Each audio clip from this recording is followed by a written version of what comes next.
there. So everybody, this is, what was the name that I saw? It isn't Attardo anymore. It is Attardo. Oh, well, yeah. Actually, my legal name is now Atherton Oh, because Sam and I took a trip to Sicily a few years ago, and I felt like a fraud introducing myself as Attardo when my heritage is only English. So when we got back, I asked him if I could change my name back to an English name. So I'm legally Atherton, but people know me as Attardo. Yeah, yeah. yeah. When you joined the screen, Atherton came up, and I thought, oh my goodness, who was this? Yes, I only know, exactly. and the viewers know you as Nancy Attardo, Attardo, and now you can be called Nancy Atherton. Yes, When you yes. write your Either one. Lindbergh book, which name are you going to use, Atherton or Attardo? I'll use Atherton. Yeah. Because while I was waiting for you to join me, and for those people who are watching this, Nancy is in Rochester, New York, and Ronelle Delmont is in Pembroke Pines, Florida, which is Fort Lauderdale. We were saying that we wished we'd lived closer together because we enjoy the same search of Charles Lindbergh and his mystery. It is still a mystery, but I was reading your newsletter. Oh, yeah. That's what I was doing, waiting for you to show up. SOURLAND, a publication of the Lindbergh Kidnapping Network.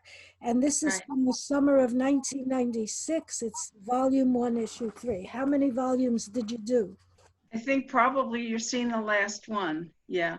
Volume 1 was Yeah. the first and the last? Yeah, I think it was. Yeah.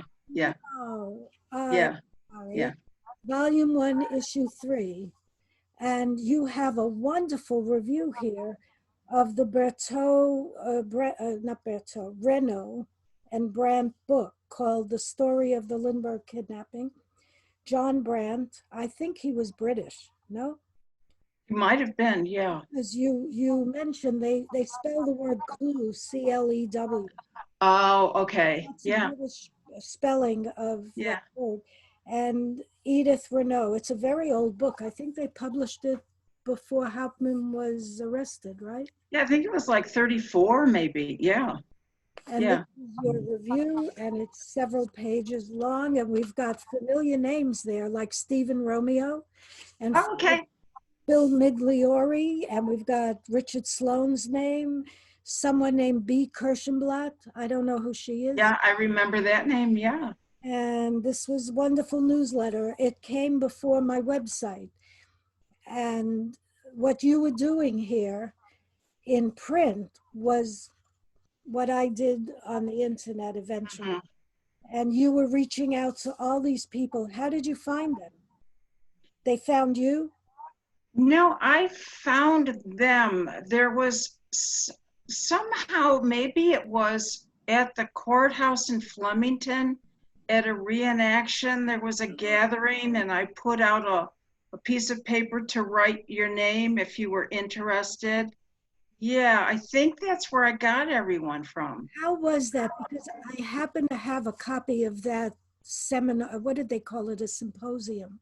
Yes. They referred to it as a symposium. And I was not knowledgeable about anything in that year. I think Steve Romeo, who I will interview eventually, he, of course, believes Hauptmann was guilty and all of that. Steve Romeo sent me a copy of it on a VCR. Oh, And nice. I think you were in the audience. I think I can recognize you. It was like 1994 or, Yes, it would have been back then. Yeah, exactly. Tell us what it was like. Tell people, what was it like? That was incredible. They had such people on the panel. They had Robert Bryan, who was Anna's lawyer. Anna, Right. I remember Noel Bain was there. right. The author of a book called Lindbergh, the Crime. Yes. And Pagano from the representative on the symposium panel. It was in the Flemington courthouse. Yes. And You know, I think at that time they may have done a little reenactment of the Really? of the trial. Because I mean, at some point when I was, you kind of, after all these years, the things meld together. Right. But if that was when they did the reenactment, I can remember one of the lawyers, one of the men portraying a lawyer, held up the baby's night clothes. And yeah, it was just a replica Oh, of, but still, I'll never forget the goosebumps I got when I saw him holding those up. Just gave me goosebumps. right. It was as though I was there in 1935 at the trial. And holding up an article of clothing from a dead child like that must have been uh, uh, uh, uh, like an alarm that, wait a minute, this is about a real crime. Yeah, You know. it brought it all home. Yeah, yeah, it really did. Yeah, And you met a yeah. lot of people, and that's when you started your newsletter. That's when I started it. Yes. Ah, okay. Yeah, And yeah. people are questioning, they're writing to you. This is wonderful.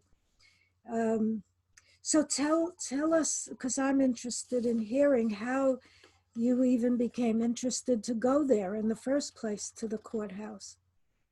I don't even know how I heard about it, Ronelle. No, I No, I don't what's remember. your interest in Lindbergh in general? Because you told me a story on the phone the other day about your uncle. Yes, Uh, yes, I wrote down his name, Ira Leroy Gillette. He delivered yes, telegrams with Charles Lindbergh as a child in Washington, D.C. I wrote yes. down the name. Yeah, it was, yeah, it was my mother's uncle, and she continued to tell me that Uncle Roy knew Charles Lindbergh, and as it happened, I found out from Uncle Roy's daughter, Marion, my mom's cousin, on the phone, that indeed Uncle Roy lived in Washington, D.C., and Lindbergh was there when his father was there as a congressperson, and they delivered telegrams on their bicycles together. I had So, no idea until you told me that. I had never heard of Charles Lindbergh at any time in his life having a job. right, yeah, He ran the farm during World War One and didn't go to high school because he was exempt. I think no, right. 16 at the time, too young to join the army, and he was exempt because there was no one to run the farm. But other than that, what job did Charles Lindbergh ever have? Well, as airmail pilot then, That's true. Yeah, he in was. the I early days, forgot it. yeah, yeah, But that was short-lived because when he goes off to Paris, he's never going to work again. Even though he's on the board of directors, his name is on Pan Am and TWA, but he doesn't really ever work at a job. So, when you tell me he delivered telegrams, I'm thinking of Angela's Ashes, Frank McCourt in Limerick, Ireland, supporting his mother and brothers by delivering telegrams. And Lindbergh was never that poor. no, Never. no, he But wasn't. were there any family stories other than just vague? No, just that, You yeah. couldn't find anything about his youthful personality because he. No, not at all. Everything had, just like in the Lindbergh kidnap case, everything is gone with people who have passed. Uncle Roy's been gone so long. I would have loved to have asked him had I known. I Right, just didn't know. Yeah. right. So, can you tell us? So, is that link in your family the impetus for why you even heard about Lindbergh and his Oh, kidnapping? actually, I didn't even know about Uncle Roy's connection with Lindbergh until I was well into Oh, studying the case. But this is going to be interesting to you. You and I have a connection here. yes. Oh, good. Your first introduction to the case was the book Yeah, Crime of the right, Century. right. Well, It's very interesting. It was on a March morning when my newspaper was delivered that I saw this article in the newspaper. Can you see the headline? Lindbergh killed own boy, new book alleges. Yeah, what paper? Rochester newspaper? This was the Democrat and Chronicle. So this was introducing the Algren and Manier book. That's 94, I think, wasn't it? 93. This was March of 93. That early? I didn't realize. Yes. Mhm. And then I had to order the book. So you and I started our interest in the kidnap case with the same book. Yeah. And somehow or other, I tucked inside my book. I had to pre-order the book, and I tucked inside my book my purchase receipt. It was when Borders was still a bookstore. Oh, wow. And the date on this is July 18th, 1993. Wow. So tomorrow marks 27 years Oh, to the date so that I start. this is your anniversary. This is my anniversary. Oh, Isn't that great? it is. Yeah. And I started reading all about the kidnapping at that point. And then I thought, my goodness, I really should read about Charles Lindbergh and his flight. Mhm. So that took me to, buying a copy of We and buying The Spirit of St. Louis. I thought The Spirit of St. Louis as a book was fantastic. People wonder if Anne should be given credit for a part of it or how much of it. It was really well written. And then after I started reading about Lindbergh and his flight, then of course the next thing was to find out more about Anne. And so I started reading all her nonfiction books, which I found to be beautifully written. And then of course I had to read her biographies. And then in the midst of all that, my collecting started. Well, that's what I didn't. Oh, there's a sound. I didn't want to interrupt you, but you kept saying, and then I bought this, and then I bought, and you're sitting in a room that is smothered with Lindbergh signs, pictures. What is going on? You have an incredible room, and it's all filled up with, and then I bought this, and then so you've read every book. I've read a lot of books. There are still books for me to read, but I mean, I even was fortunate enough to find a copy from a bookseller that I met, a copy of The Culture of Organs that Lindbergh wrote along with Alexis Carrel. Mm-hmm. So I'm delighted to have that book, just delighted. And back when I started collecting in the 90s, there were lots of antique shows around.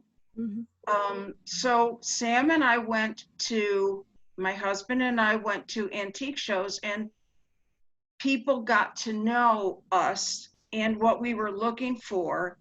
And they'd see us and they'd say, I think I have something Lindbergh at home. Next show, come and I'll have it with me. So it was a fun way to start the collection, which is now turned into, buying on eBay, which is great, but not quite as personal as it was objects from people. Yeah. What is your most prized? Are you hearing my voice clearly over there? Because I get an echo. What's your most, or some of your most prized possessions there in that room? One of my most prized possessions is something I thought I would never have. Well, I have a couple prized possessions. Something I thought I was never going to get, I wouldn't want, was Lindbergh's autograph. They go for a phenomenal amount of money. And I always said, I know he knew how to write his name, so why do I need a copy of his name? Mm-hmm. And they were on little cards, like for his banquets, he would sign a card or something, and that it just didn't appeal to me. And then all of a sudden on eBay, I saw an offer for his autograph in a little girl's autograph book. And I couldn't resist. This is the autograph book. Uh-huh. And in the very first page, it says, to Meredith from Daddy, St. Louis, Missouri, June 21st, 1927. So just a month after his flight. That's when he was making his 49-state tour across the states. And the very first autograph is Charles Lindbergh. Wow, that was probably her school graduation autograph book, like we all got. Yeah. Yeah. August 16th, 1927. Wow. So I'm so pleased with this. I'm just delighted to have this. I don't collect anything of Lindbergh, but I do hunt for the books. And just to illustrate, you were saying that you found a copy of The Culture of Organs. Obviously, you know about the ILL because I read in your newsletter of the Berto, the brand book that you're reviewing. You got it on ILL. You didn't have a copy at the time. Oh, okay. ILL, you're explaining in this story, which I was blown away by because most people don't know that they can get all these rare books, extremely rare books. I've been doing it for more than a decade, and I've taken thousands of books from Harvard, Yale, Princeton, books that are rare through ILL, Interlibrary Loan System. And anyone in the world can do, anyone in the country can do it. And that's how you're saying in your review that you got a copy of that rare book. Later on, you say that you got a copy, but we can all, just anybody listening should know that if they want to read a book that's not available or a book that's extremely expensive, you go to the library and you put in an order for it and they'll send it to you for free. It's amazing. So you could get I believe I have a copy of almost everything from either the internet, because a lot of these books were not copywritten, or the copyright is over. Okay. Right. And especially from the 1920s, they were almost all online. You cannot print them out, but you can read them. So I know what you mean about finding stuff, and I love treasure hunting because I was in the antiques business. But I don't want to talk about myself. I have plenty of time to do that. So I want people to hear about your research. You obviously were blown away by the case because you went through all this trouble with your wonderful newsletter. The title SOURLAND. Now that drives me crazy. You know why? Not a single person who wrote a book. The only one I know is Noel Bain and Algren Ammonier, who do not refer to the home in Hopewell. Everyone refers to it as High Fields. That's incorrect. It wasn't. I go crazy over this because even Michael Melsky's new books, he does the same thing. Every single person calls it High Fields in 1930, 31, 32. It didn't have that name until 1934 or so. After the kidnapping, it's now, and even then nobody called it that. It was a secret name that Anne says in her book. It's a secret name. It has a second meaning. And if you could ever find out for me what that secret meaning is, nobody ever mentions this, but she, in her diary, it's 1934, I forgot the month, and she says, Charles has given me a secret meaning, and I like it very much. And it has a high field without the S. And it's going to be called Highfield. People have added the S to it, but Charles Lindbergh wrote it out with no S at the end. And because I have a copy of his correspondence with, I don't know, not the mayor, some authority in New Jersey, because the deal was not finalized till the 1940s. Okay. It didn't become Well, a boys' home till very many decades later. And I looked this up because I want to know what the secret meaning of Highfield is. And if you have a clue, let me know. But no, here's my clue. Here's my clue. yeah, what's My understanding has always been that that's because that's what the baby Charles called his father. What he didn't call him oh, daddy. a wonderful explanation. He said hi. Ah, He called him hi. right. That might be in one of Anne's books. Yeah, I think I forgot where that is mentioned. Where she must have written that he calls him high. Or he thinks Yes, high is, the baby misunderstood what high meant. And exactly. Kind of transferred it into the name of a dad instead of a greeting for a dad. well, that's a Yeah, good clue to go on. Now you got me thinking about it. Thank you. Because I yeah, wouldn't have thought of that. yeah. I think that might be it. Yeah, Have you yeah. been there? Have you been there? Yes. What My, happened? How did you go? we got so lucky because when we got there, we hadn't pre-planned, we hadn't asked ahead of time if we could visit. We were on a visit to Washington, D.C., and then we drove up through New Jersey. And we stopped at the house, and the kids who were living there at the time were off at their work experiences or their field experiences. So they said because the kids weren't in the house, we could go in the house and see it. And I think I was almost too excited being in there to To look. really get the whole feeling. Mm-hmm. We went into the baby's room and we saw the Dutch tiles over the fireplace and the window, and like it's been said, it actually wasn't a huge house. No, it was very dark. Do you remember it Yes, being yeah, dark? right. That's what hit Corridors. me. Yeah.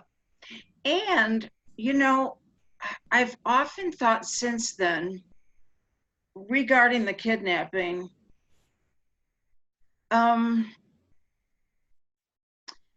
here they were, Anne and Charles and the baby in the house, March 1st, with 3 other adults there. And it, Ollie Wakely, Betty, mm,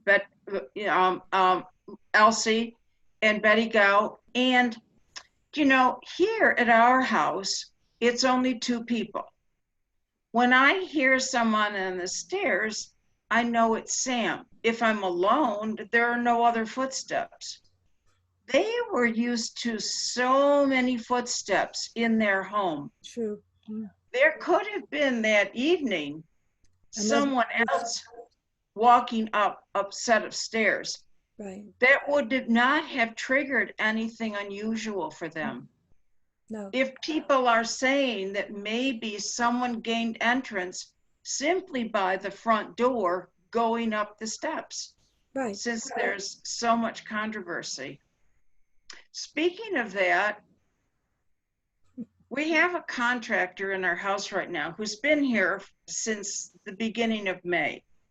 3rd floor work up here, 2 rooms, all new walls, all new everything. Oh, wow. We hired him because we needed drywall installed. But as it turns out, he's an excellent woodworker, we've discovered. So I have given him the schematic from Arthur Kohler for the kidnap ladder. Oh, So that will eventually be in my collection in the corner of my room. well, A rep, will you reveal it with everybody? I mean, whatever. certainly. And I have Kelvin Karanga sent me the exact specifications. Oh, good. So I will be the proud owner of a replica kidnap ladder eventually, which will be a highlight of my collection. So he's going to build you a replica. Yes, Oh, wow. I'm pretty excited about that. That'll make your collection Yeah. irresistible to people interested. That's wow. Um, I should say I don't believe that the attic board was used in making the ladder. I'm one of those people who believe Hauptmann had nothing to do with any of it, not even the ransom money. So I believe the fish story. And, I was influenced by Algren ammonia myself, just like you Yes. were. It happened at the same time as the O.J. Simpson trial. Their book, I discovered their book while looking for information on OJ's trial that summer. I think it was 94 that summer. And I was in the Hendersonville, North Carolina library looking for information on OJ Simpson because I was a social director in a hotel there and I wanted to discuss the Simpson trial with the residents. And up comes crime of the century. Lindbergh killed his own baby. Oh my God. I said, what are these two guys? What kind of degenerates are these Yes. authors? I assumed immediately they were just out to make money, to shock the public, like the Inquirer newspaper that makes headlines that are ridiculous. Woman gives birth to three-headed baby. Yes. So I put them in that category. But, I couldn't get it out of my mind that I got to find out what they're talking about. And that's when I read the book. I was blown away by everything. And there's a funny story. I was working at that hotel in North Carolina, and that day I went to the library. I saw the headlines, I saw their book advertised, and I came back to the hotel. There was a 94-year-old man sitting in a rocking chair because most of our patrons at the hotel were elderly people from the South and from southern states, Georgia, Florida, and they were retirees from up north. He's sitting there in the rocking chair on a gorgeous day.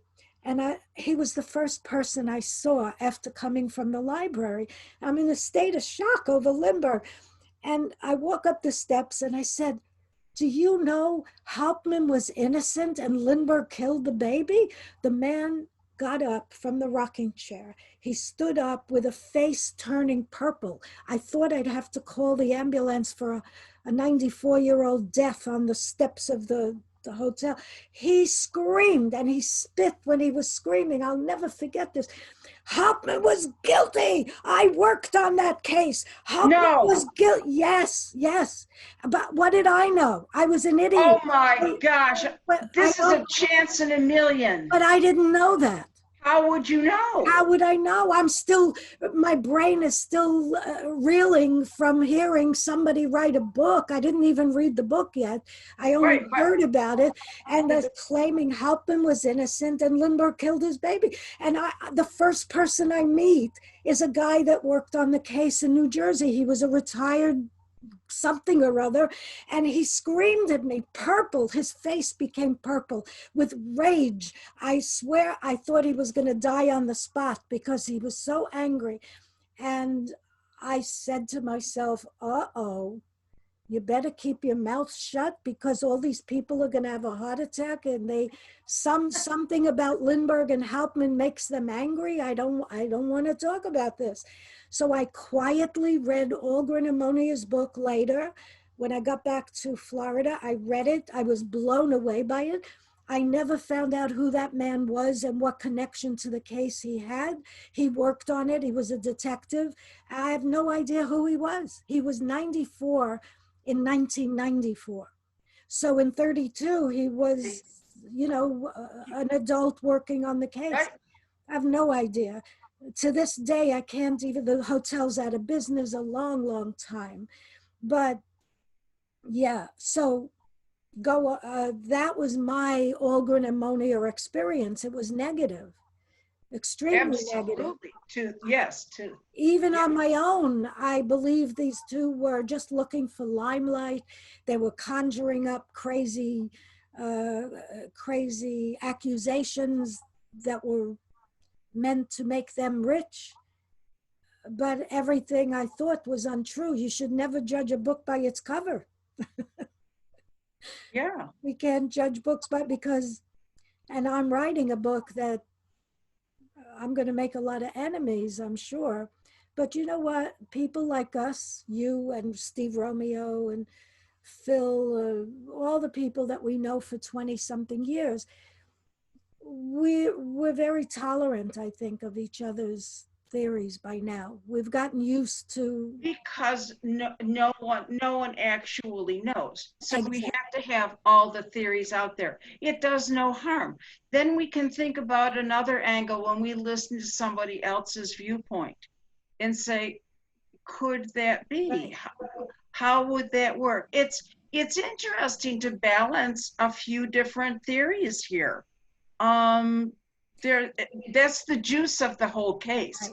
I mean, if we knew, that would be the end of all our looking and searching and figuring out. But it's the fact that we don't know. Yeah, that Right. makes it so great.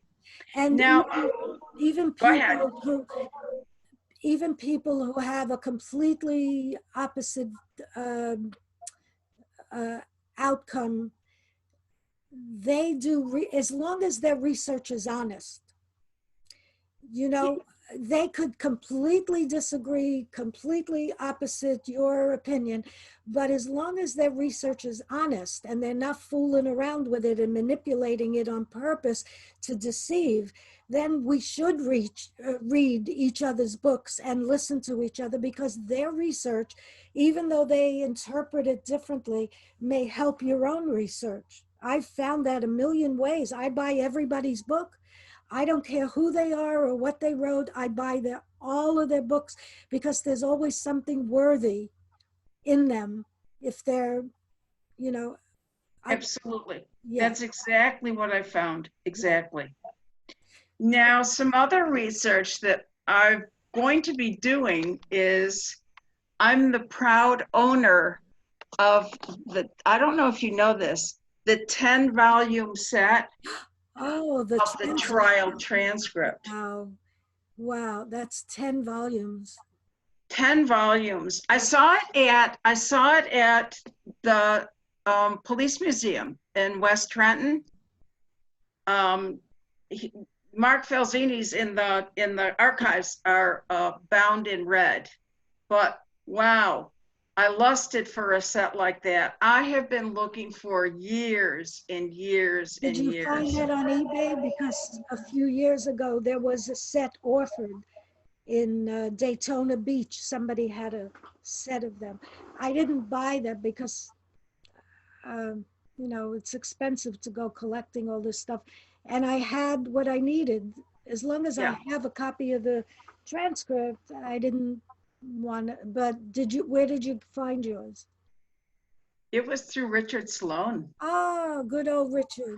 Richard let me know. He gave me a red alert on an email and said there's a set of the trial transcript that's being offered on eBay. Mm-hmm. He had remembered from years and years prior that this was something I really, really wanted in my collection. So I haven't had it too long. What my plan is, on January 3rd, when the trial started in 1935, I plan to start on January 3rd, reading the trial day by day. Right.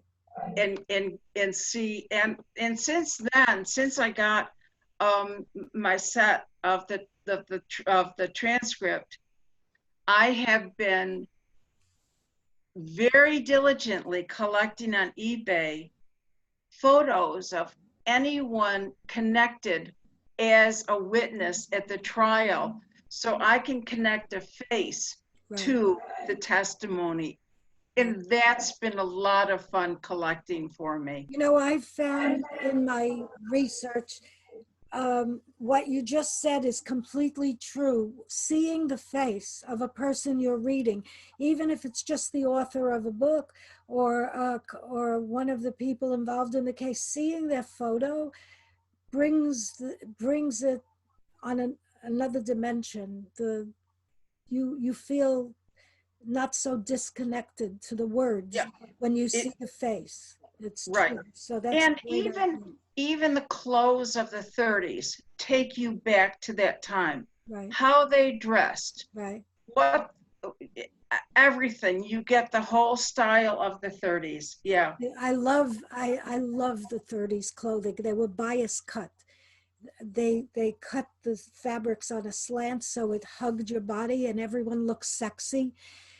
You know, And the shoes the to go shoes, with them and the hats. hats, right? It was the whole gestalt. They had it back But you then. know who was not sexy? Because the clothing of that period, the 20s and 30s, by the 40s, we were in the war, so the clothing wasn't bias cut anymore. And it was, they were trying to save on fabric. But Anne Morrow, I don't know what you think about it or if you ever even noticed. She looks like Lindbergh. She dresses like Lindbergh's mother. No, I'm taking that back. Lindbergh's mother dressed sexier and more stylishly than her son's wife, who was a billionairess. I don't even want to call her a millionairess because they were so rich, it might as well have been a billionaire during her lifetime. But Anne Morrow's clothing, I look at that because I was in the antiques business back in the 60s and 70s and 80s, and I sold antique clothing in my shop in Greenwich Village. And I love fabrics and clothes, and I would buy big trunks of clothing, estates in New Jersey and Connecticut, and they were all cut on the bias. Beautiful, beautiful clothing of the 20s and 30s. And Anne Morrow, I'm only talking about clothing for this reason. Anne was very dowdy to me. I don't know if you ever got that impression because we're talking about photographic presence of all the characters in this. Betty Gow, whenever you see her, she's dressed beautifully, and she later becomes a clothing designer or something in Scotland. But Anne Morrow is so dowdy. No, I maybe you should think about it next time when you look at the photographs. But I analyze these pictures a lot when I look at them on eBay. Every day there's like 100 pictures of something connected to Lindbergh for sale. I don't buy them, but if you look at the way his mother dressed, Evangeline Land Lodge Lindbergh, what a name. Wasn't that her name? Evangeline Yes. No, you Land haven't. Lodge Lindbergh. Yeah. She was very, not appropriately, but very stylish for the 20s and 30s. In 1927, when he flew to Paris and he came back and his mom was with him through all of that celebration, she's wearing gorgeous clothing. And his wife, her hemline is down to her calf, and she wears these shoes. I don't know. I don't know what you think. That's my take on Anne Morrow. And all the books that are written about her, nobody seems to mention her conservative. Was that the effect of being married to that crazy person that she married? Because he was nuts. As a husband, he was totally fascistic and authoritarian. And we don't know if she had any allowance for clothing, do we? no, she wouldn't need an allowance. It was her money. Well, I don't know. I don't know how much she had of her own money though when she got married. you know, from her Why? parents. Why? Really? I never thought of that. I never, because Yeah. to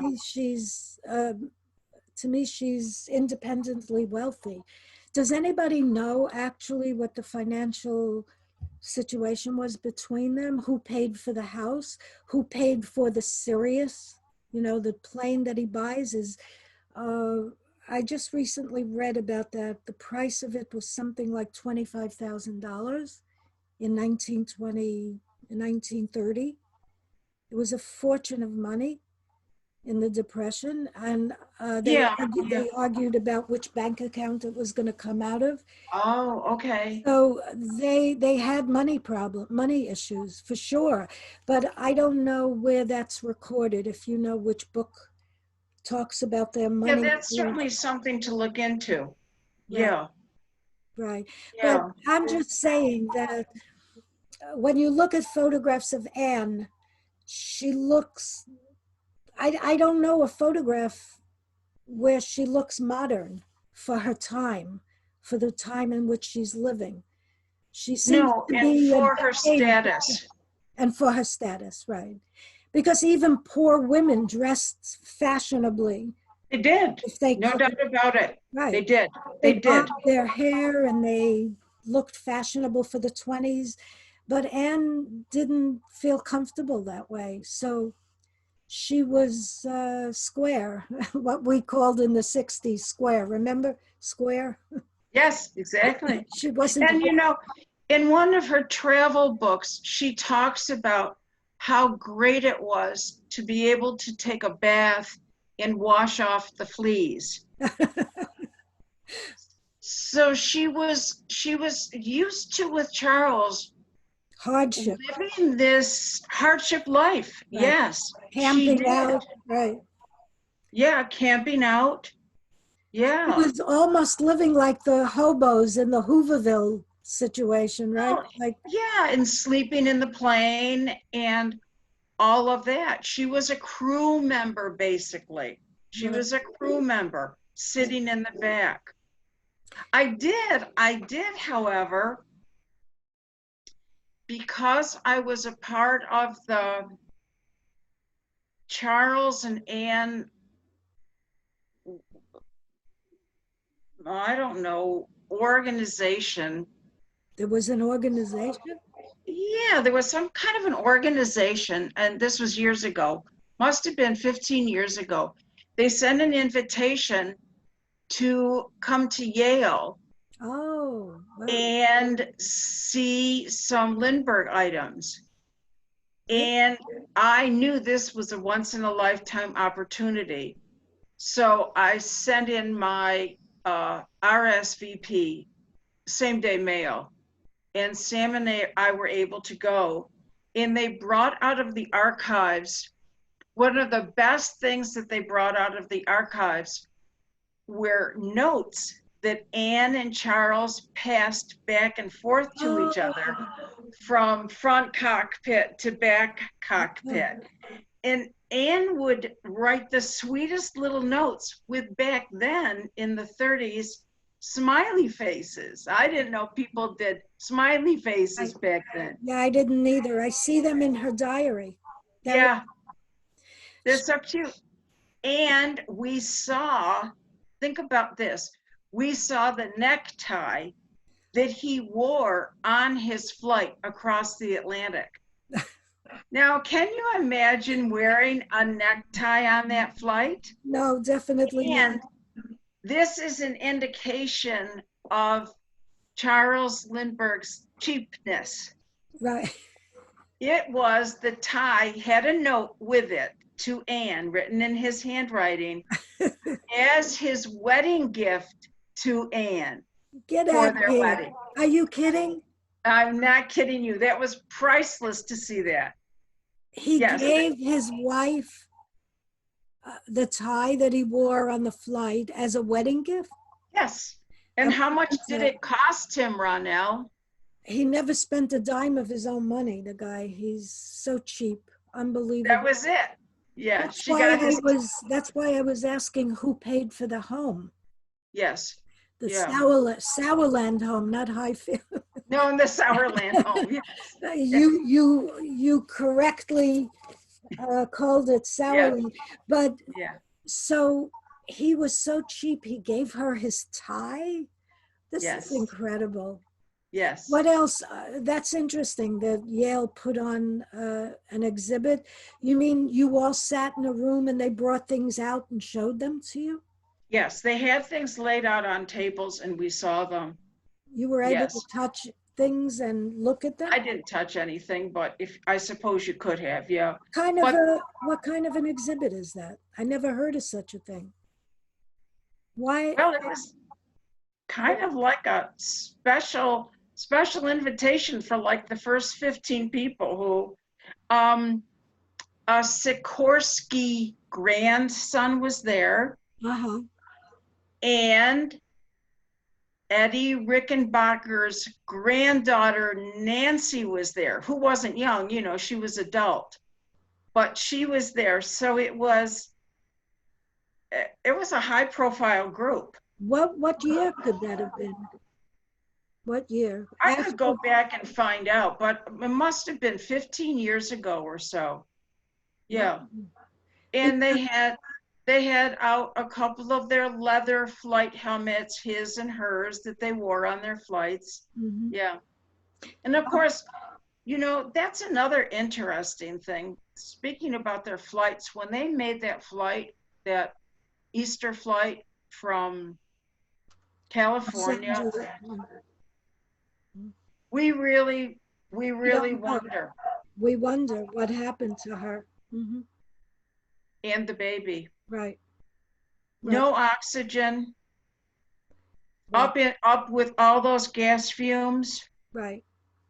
Um, that's a real question that, you know, I even asked my gynecologist what she thought because We did. I had to hear from an expert. I did the same thing. Did you? What? Yeah. Hmm. Yeah. Because what I asked about was the rickets. Why would a rich child have rickets? And she said that, without knowing what I was talking about, she Yeah. said it was probably a genetic bone, what did she call it? An inheritable bone genetic problem that was passed down. I didn't tell her about the flight. I've asked other people about the flight, the height and the gas fumes and all that.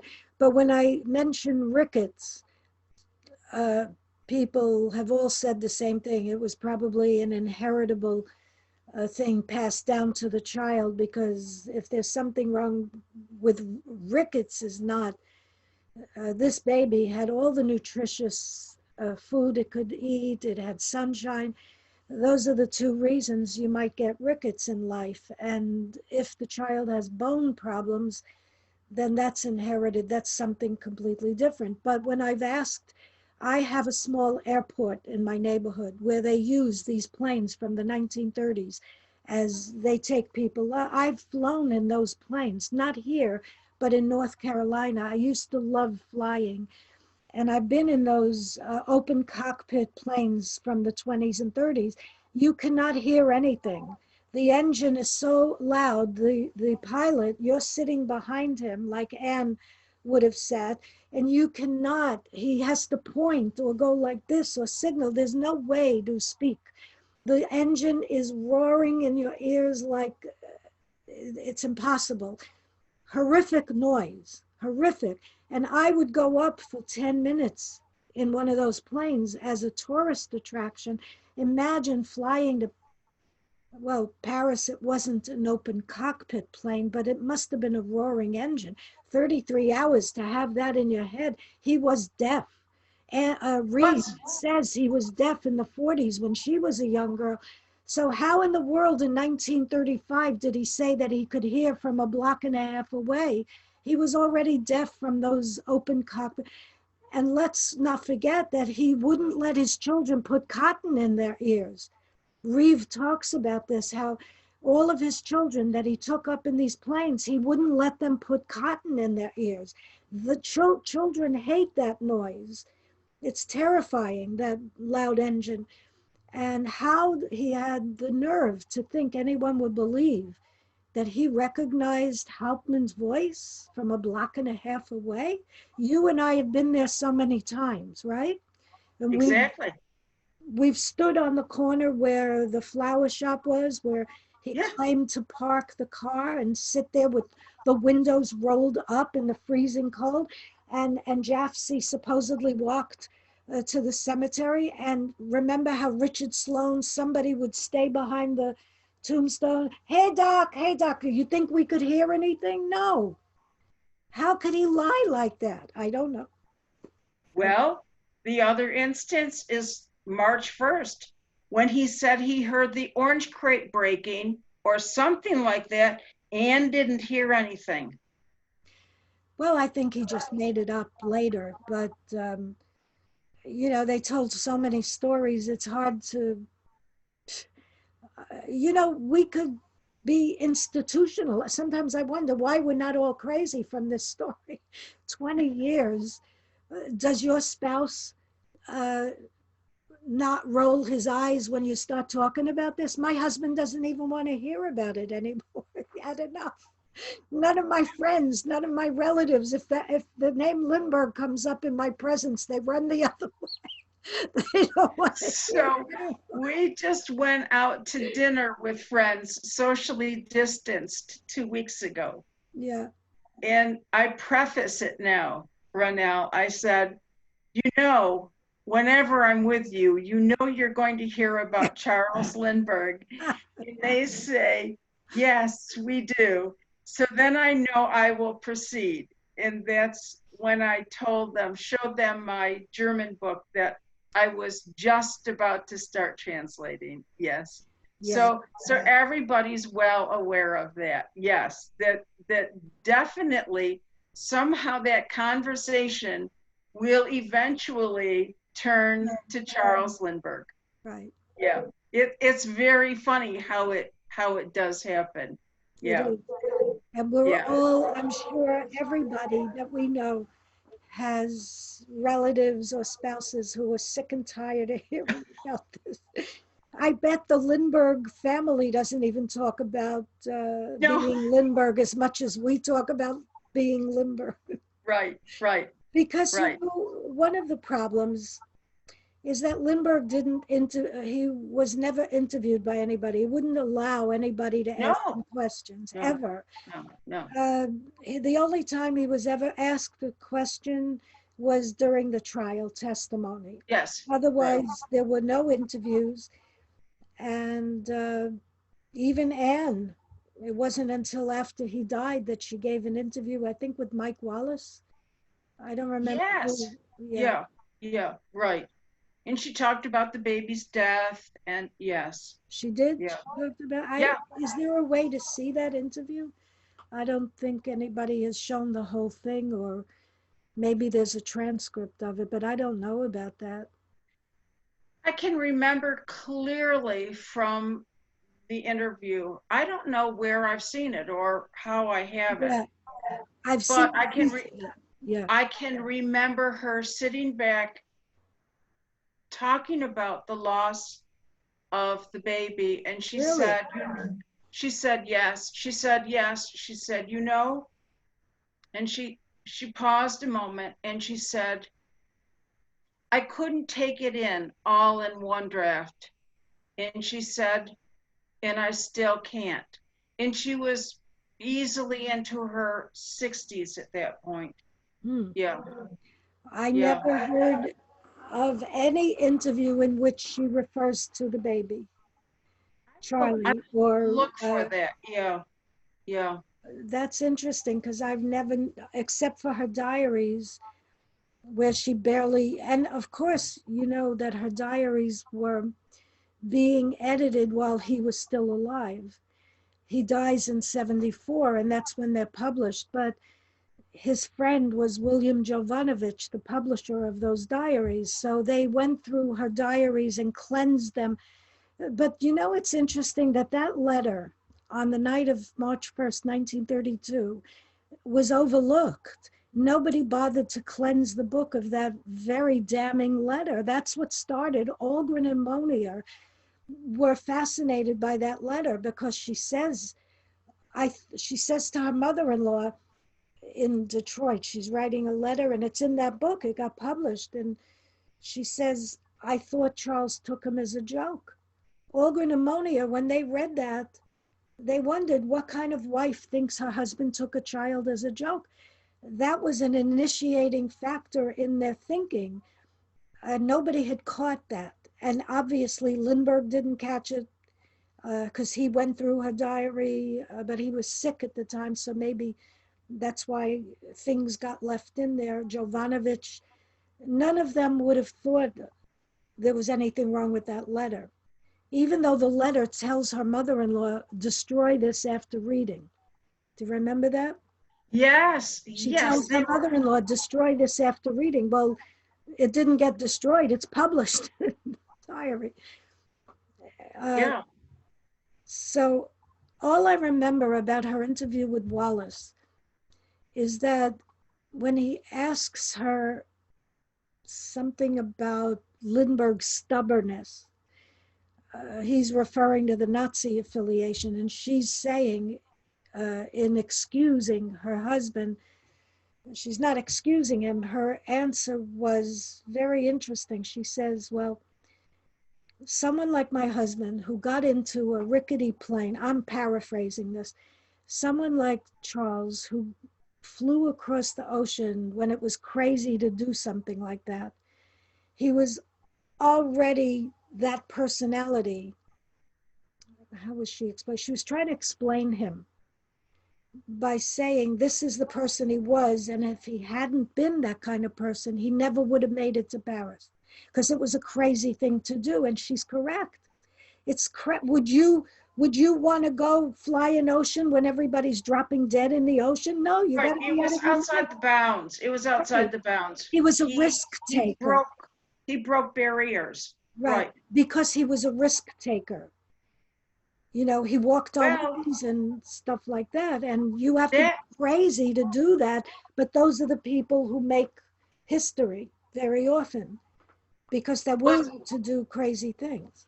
He was a risk taker with 3 women in Europe. A risk taker. Oh my God. Thought he could do it.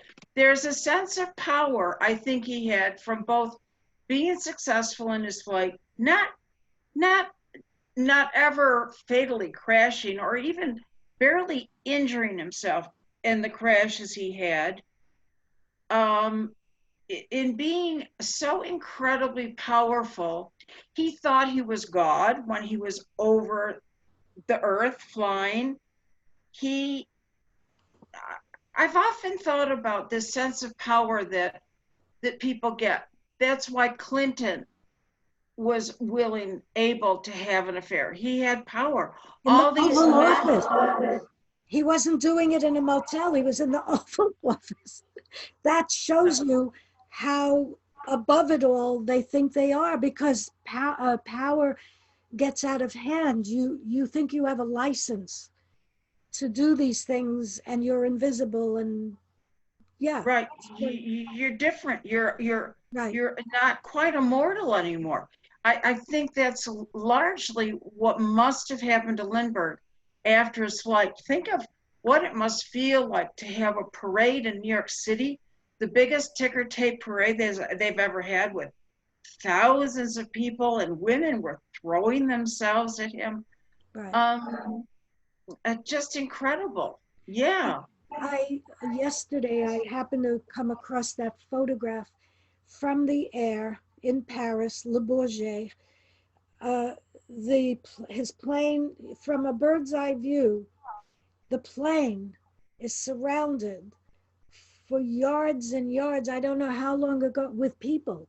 It looks like a swarm of bees or ants, insects from above, and there's no room. There's not a sliver of room between these people. And what that does to your mind, what does that do to your mind when everyone is, they revere you like you're the king or the queen or God, and yes, that goes to your head, I'm sure. And here he is, 25 years old. Right, He lived with that knowledge for the entire rest of his life. right. Yeah, And the yeah. resentment that he must have had. I know that people in show business get resentful when people come up and, oh, please give me your autograph. I mean, that's a common frailty of people who become famous.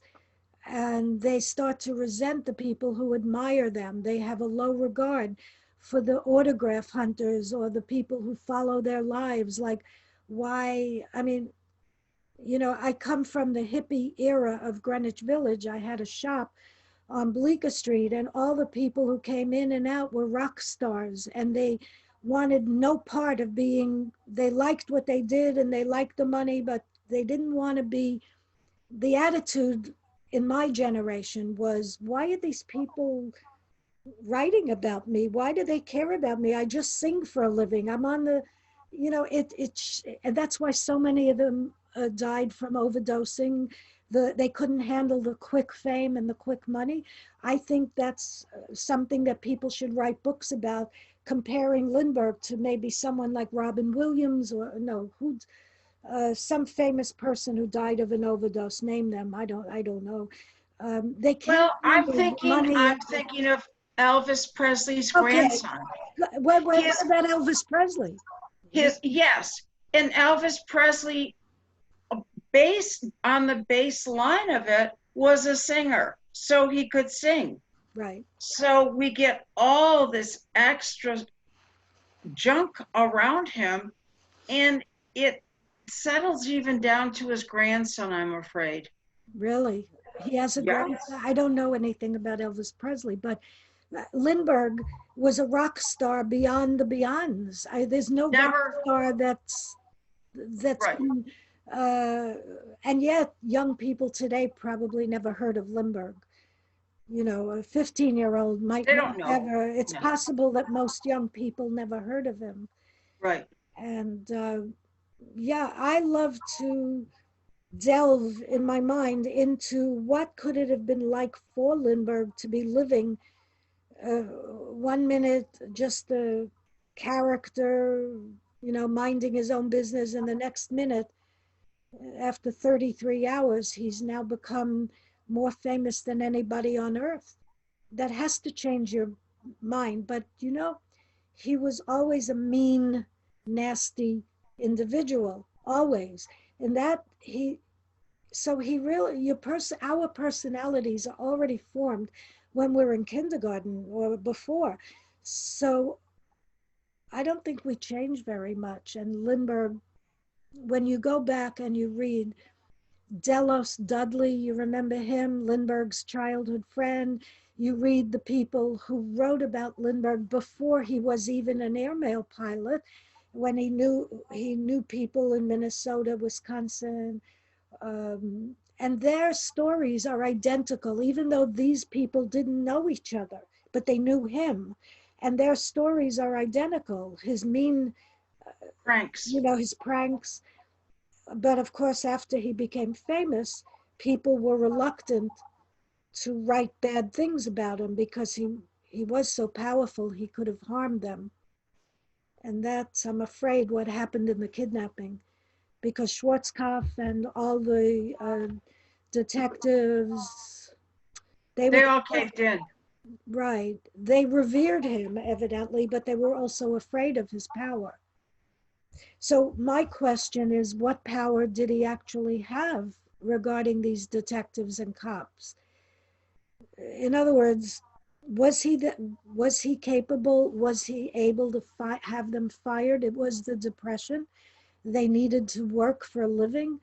The story goes in Algren Ammonia, and I don't know where they got that from. He held the rifle above his head when they showed up, and he said, anyone who disobeys me will get shot. I haven't found out where Algren Ammonia got that. I, Oh, yeah. I haven't looked that up, and they don't have good notes in No, the they book. don't, which is But too bad. that is a power that no police should obey.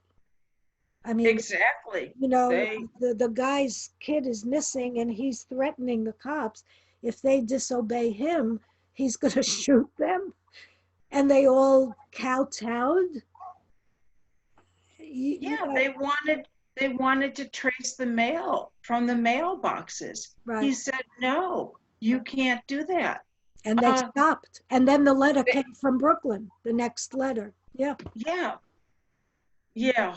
Uh, I, So there are a lot of questions about these people like Breckenridge. Do you think he knew what was going on?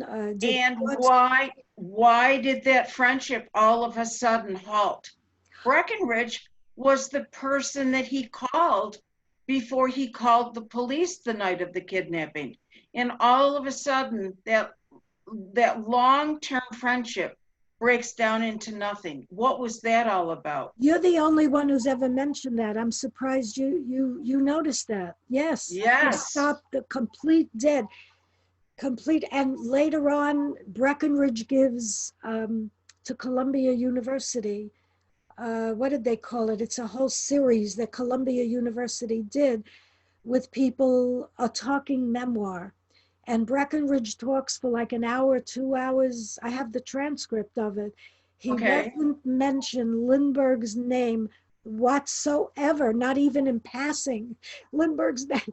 And that was in the 50s. He doesn't Something's even, been missed there. That some we smell a rat. right, right, exactly. And there's so many aspects as, of this case that are fascinating in terms of um, who knew what when? Did Breckenridge know anything? What did Schwarzkopf figure out? Were the cops that stupid? Did they figure out that Lindbergh was manipulating things because he was guilty? And if they did, why didn't they do something? So here's my question to you. Do you think it's possible to put Santa Claus in the electric chair? Is it possible to put the Tooth Fairy in jail? No. And Lindbergh was never going to go to jail, even if the cops realized that he was involved. Even if Lindbergh was, even if every cop in New Jersey, Jersey City, Newark, they had the police department of what? Newark, right? They had New York City cops, they had the FBI, they had all of these departments of intelligence, law enforcement. And even if some of them figured out Lindbergh, well, you know what? I just realized I don't even know if you think Lindbergh was involved because I didn't ask you that. Do you? Well, I do believe that Lindbergh was behind this hoax. And so even if the cops figured this out, let us say some of them, all of them, secretly knew or discussed it with each other, are they going to put Charles Lindbergh in jail? Do you know anybody of that status, of that stature, who ever went to jail? There's no one. Never. And on the other hand, if someone can find enough evidence against Helpman and have him executed, then the case is closed for Exactly. everyone and we can all have a good night's sleep, can't we? Exactly. I hear what you're saying. What would have been the point of pointing the finger at Lindbergh and finding him guilty? Right. What, they wouldn't have gone anywhere. I Would, never thought of that. no, this is what I'm writing about in my book. There's no way that Lindbergh could have been um, even accused, because a man of that I mean, Algren and Monier are correct. He was the most famous person on earth. Yep. Yep. And no police officer was going to put Santa Claus, the equivalent of, Yep. some whatever. Maybe Santa Claus is the wrong example. No, I think you've got it right. I think that's a good way to put it. And Who's going to put Santa Claus in the death chair? right, and if we think about historical events and all the criminality that has gone before in generation and generation and century, just American history, there is nobody I can think of, and I'll have to think more about this before I write it in my book. But I don't know of a single example of someone of that status who actually went to jail or was punished for crimes. In recent history, we got Oliver North, who took the the fall for Ronald Reagan. Nobody of that status ever is a Richard Nixon had to resign because he would have had to go to jail for his crimes. And there's no way we can put a president in prison or forget it, death of a child, the electric chair. It's never happened. We got a guy named Bernie Madoff in prison right now. He's high and mighty and rich, which is unusual. But you know why he's in jail? He's in jail because he ripped off rich people. Like Steven Spielberg and yeah. If Madoff had ripped off working class people, he'd never have gone to jail. But he ripped off Elie Wiesel, Hadassah, and all the rich and famous people in Israel and America. And that's why he had to be punished, because when you do something to rich people, you get punished. It's an equal thing, right? It's class distinction. It's class. And Lindbergh was filthy rich and high and mighty, and there's no way, because, Algren and Monier's point is very well taken. And for many years, I believed it, that the cops of Jersey and New York and the FBI, they worshiped him. True. He was a hero. And when they walked into his estate that night, they listened to him and they kowtowed to him. And Algren and Monier presented as, the cops didn't do their job because they were in awe.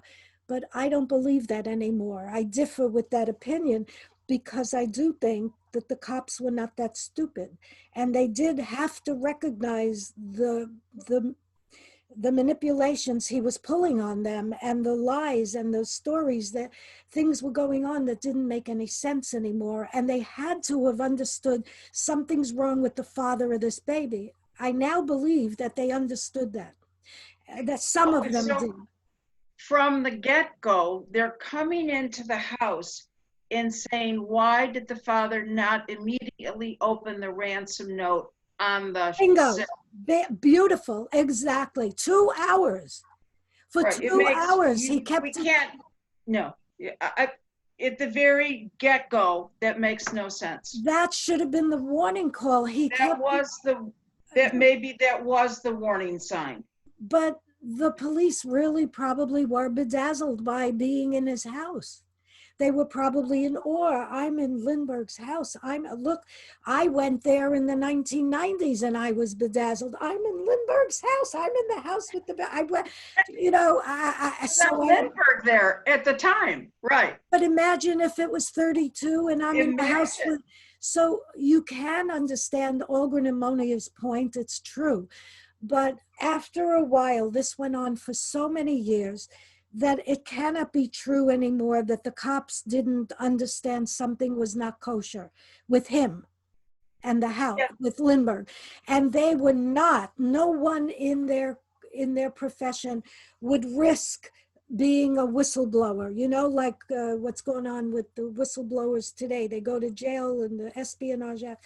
So yeah, I would love to. That's why I'm kicking myself all these years for not knowing that guy in the rocking chair. Exactly. You know, I could have asked him a million questions. Yeah. All the times I've missed opportunities. Oh my goodness. But do you have a theory that you would like to talk about, that you think? Somehow there's a connection between, I see a connection between Lindbergh, John Condon, and Hauptmann. A lot of people are saying that now, but I see that triangle, but I don't know how it was established. Right, nobody does. They're all everyone's trying to figure out how Lindbergh could have known Hauptmann. That's one of the things I hear, in the grapevine, that people are looking for evidence that Hauptmann and Lindbergh could have known each other, but so far, we can't come up with anything. No. And John Condon has the strangest background in the world. all those rescues he did of people from fires and drowning, in ice skating accidents, in ponds of frozen water, that he rescued people. He was always there. In fact, I just bought a photo of Charles Lindbergh and John Condon greeting each other in 1941. At the America First meeting. Yes, before Lindbergh's America First speech, to see them together. Right. They were together somehow or other. Well, that photograph is fascinating to me because I always see Jaffe as a reluctant victim, that he was being victimized into making up all those stories because he couldn't extricate himself from what he got involved in. And that photograph bothers me a lot because he's looking at Lindbergh as if he would eat him up alive. You know, the smile on his face, he's in awe. Jaffe is in awe, and Lindbergh is smiling, and very rarely do you see Lindbergh smile. You don't see him smile, you're right. He sneers or he scoffs or he's frowning. Yeah. And I think they're shaking hands in that photograph, if I remember it correctly. But yes, yeah, and they are. And Jaffe is looking at him with such joy and happiness and satisfaction. Like, And I'm thinking to myself, he's saying, "Oh, thank God I got out of this one, and thank you for saving me." I don't know what he's thinking when he's. What do you think? Because he certainly didn't do anything to help get the baby back. I mean, he didn't do, if Lindbergh was not guilty, he didn't do Lindbergh any favors. I mean, he gave the kidnappers an extra $20,000. You know, the whole Jaffe thing didn't work out. So what's the joy in meeting? Right. If I were Jaffe, I would have been running in the opposite direction from Lindbergh, never wanting to see him again, right? So exactly. There's something there about that photograph that's very disturbing because it's many years later. 1941, yes, right. Exactly. I was fascinated when I saw that, you know, that was 2 and 2 makes 7 there. It doesn't make 4. Yeah, it didn't add up. It didn't add up. Yeah. But, and all that testimony was full of lies with his daughter, Myra Hacker, seeing the cop, seeing the taxi. What a bunch of lies. You and I have been to his house so many times. We've looked through the windows. I think the last time you and I were together with Richard Sloan and the other people, we were on the porch of Jaffe's house on Decatur Avenue. It was being renovated and we were looking through the windows. They renovated the whole interior. I didn't know if they ever sold it. But, and then you got the chance that I didn't get to go. My son went with you, Steve Romeo, Richard Sloan, and Sue Campbell. I think Bornstein was there from Canada, Sam Bornstein, and you went to Hauptmann's apartment. Wow. Yes. Except that it's all ripped apart, nothing. Were you disappointed? Very much so. Oh. Very much so.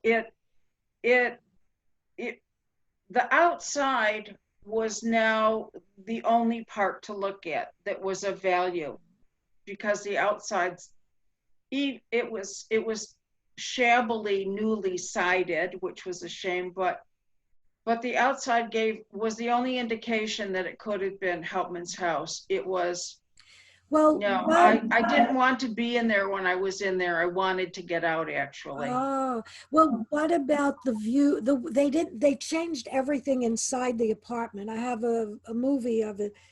I should put it up on YouTube. Maybe I did already. So nothing is, you were all walking around trying to figure out where was the closet, where was the baby's room, where was the living room. And once you figured it all out, you started talking about where he was sitting when he was arrested. But the windows were not changed. So you could look out of the windows and imagine that you were Hauptmann looking out at his garage, which isn't there anymore. Right. So the windows were the same, right? Right. Right. The View side from window looking out. Yeah. view. Yeah. Other than that, There was nothing. nothing. I could envision nothing.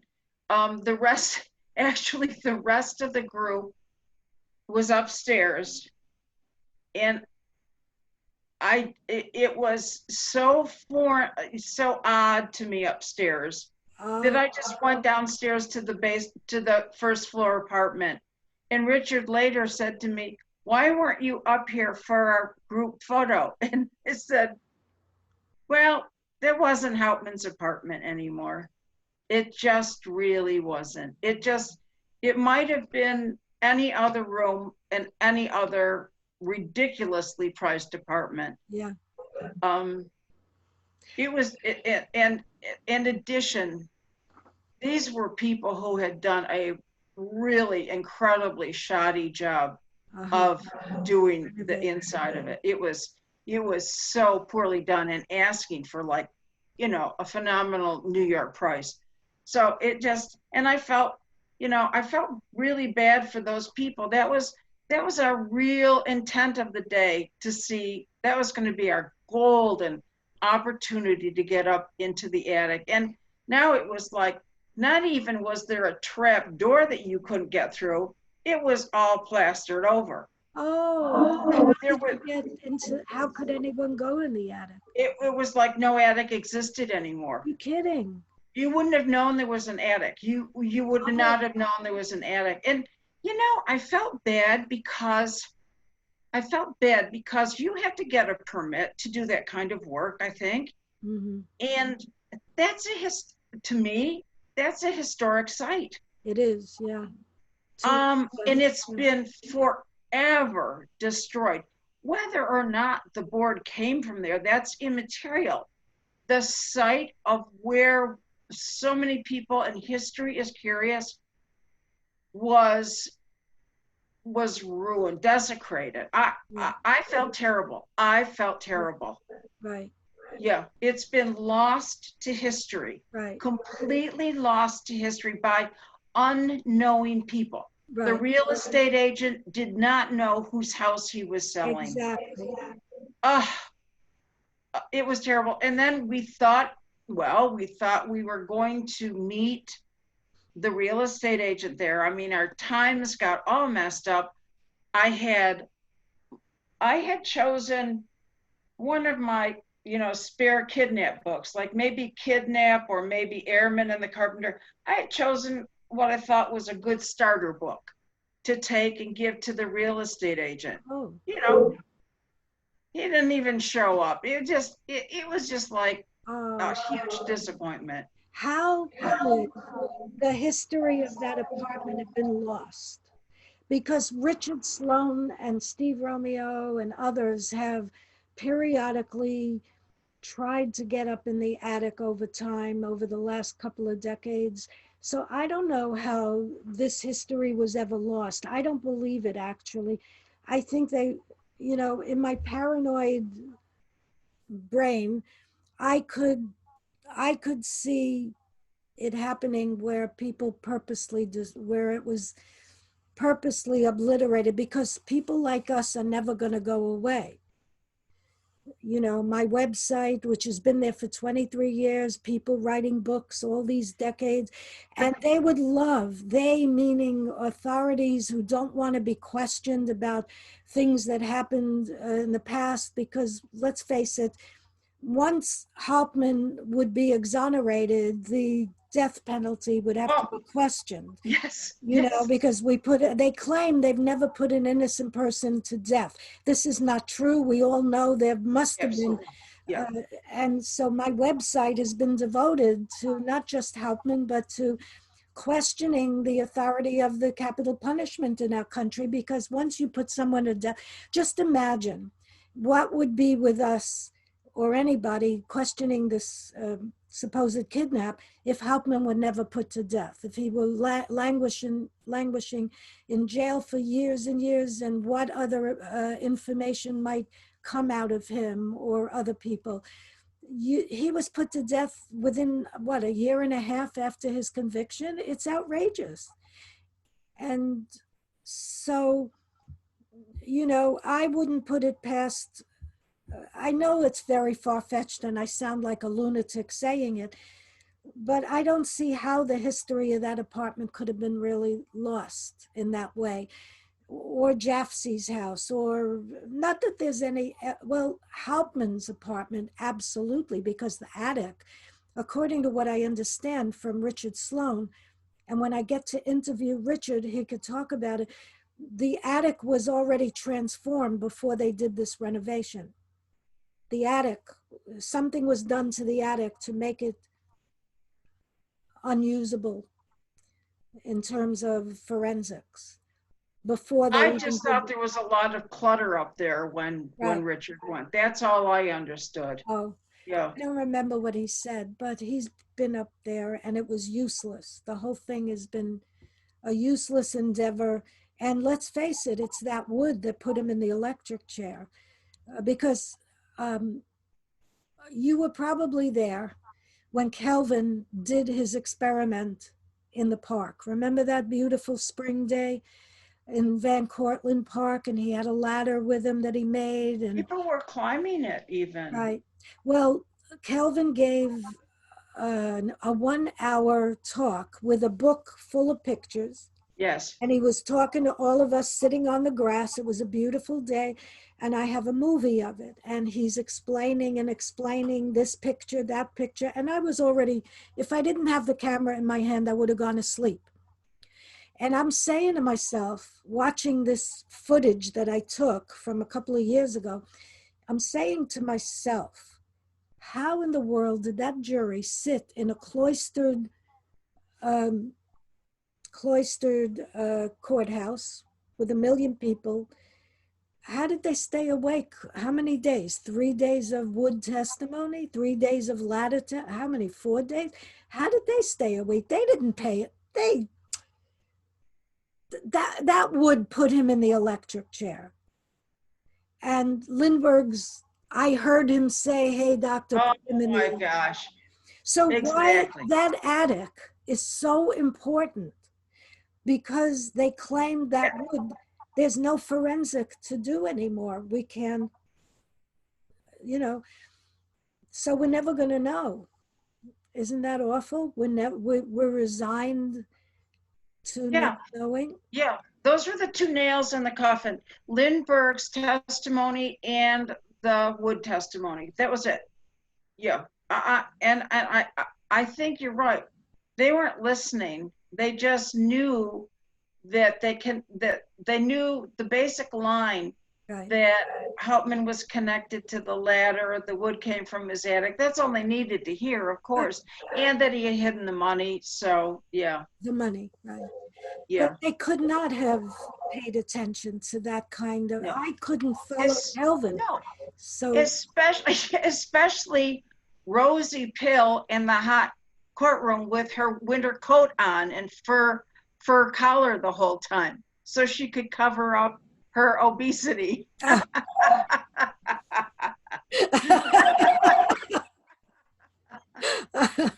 that coat. Yeah. Oh my God, I don't know. Yeah. That's so funny, yeah. So we should do this again. I don't know how long we've been speaking. No, I don't know either.